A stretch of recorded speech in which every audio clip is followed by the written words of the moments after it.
सभी विद्यार्थियों को नमस्कार। हमारी अपनी YouTube चैनल में आपका हार्दिक स्वागत है।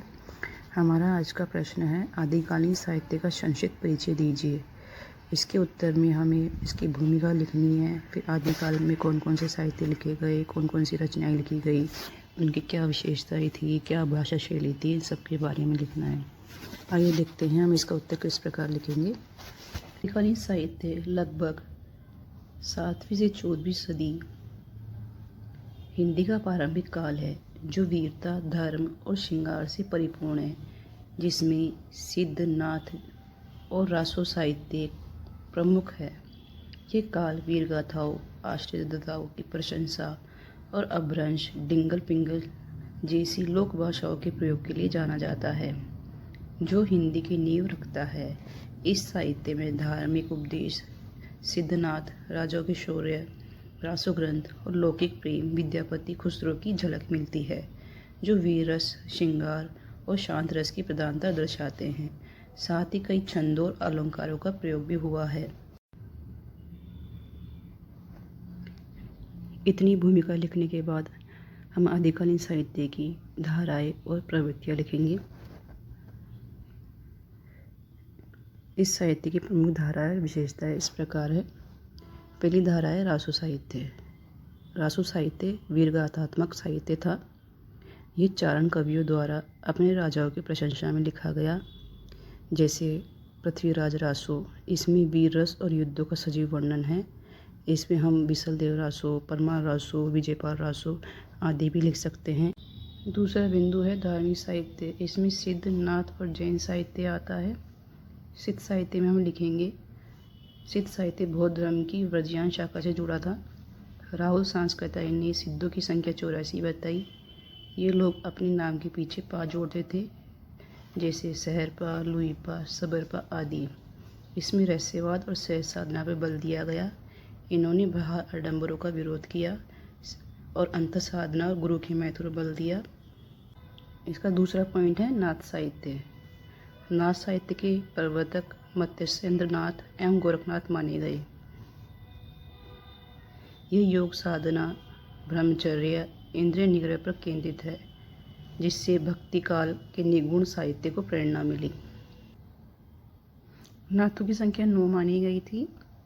ये नाथ हठ योग के समर्थक थे, नारी निंदा करते थे, भा आडंबरों का भी विरोध किया इन्होंने गुरु की महिमा को उच्च स्थान दिया। इनकी भाषा सद्दोकड़ी यानी राजस्थानी मिश्रित खड़ी बोली थी।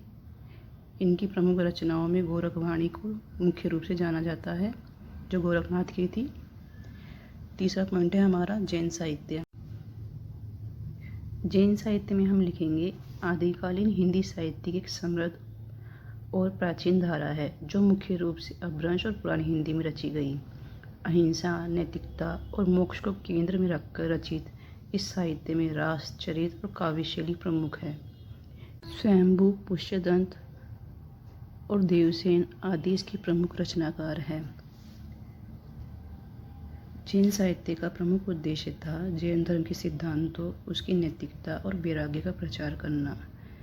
स्वयंभू ने परमचर्यु लिखी, जो रामकथा पर आधारित थी। शालीबद्ध सूरी की रचना थी भरतवेश्वर बाहुबली रास, जो हिंदी में रास परंपरा की प्रथम रचना है। देवसेन ने शाकाचार लिखी, इसे हिंदी की पहली पुस्तक माना जाता है।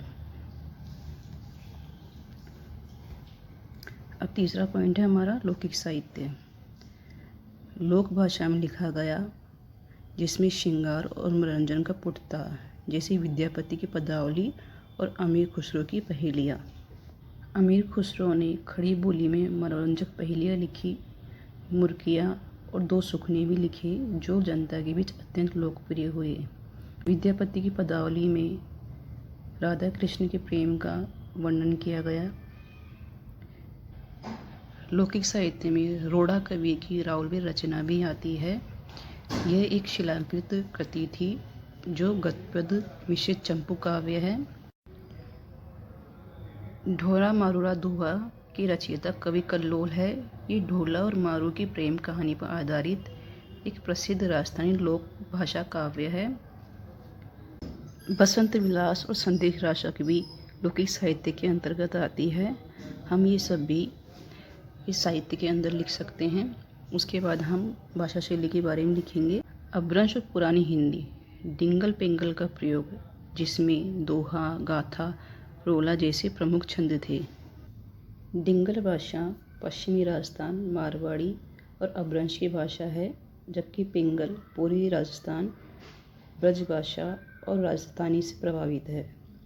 डिंगल में युद्ध, वीरता और शौर्य का वर्णन होता है, जबकि पिंगल में प्रेम, सौंदर्य, भक्ति, श्रृंगार और शांत रस का वर्णन होता है। डिंगल मुख्य रूप से चारण कवियों की शैली है। पिंगल भाट कवियों की शैली मानी जाती है।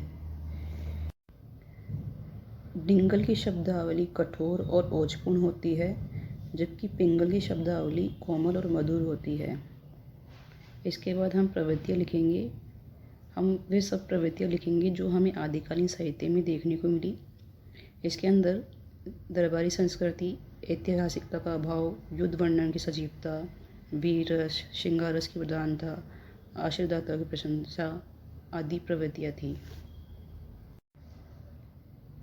हमें यहाँ प्रवृत्तियाँ संक्षेप में ही लिखनी है, विस्तार से नहीं लिखनी है, क्योंकि उन्होंने पहले ही पूरा आदिकालीन साहित्य पूछ लिया है। उसके अंदर हमें सारा साहित्य लिखना होगा।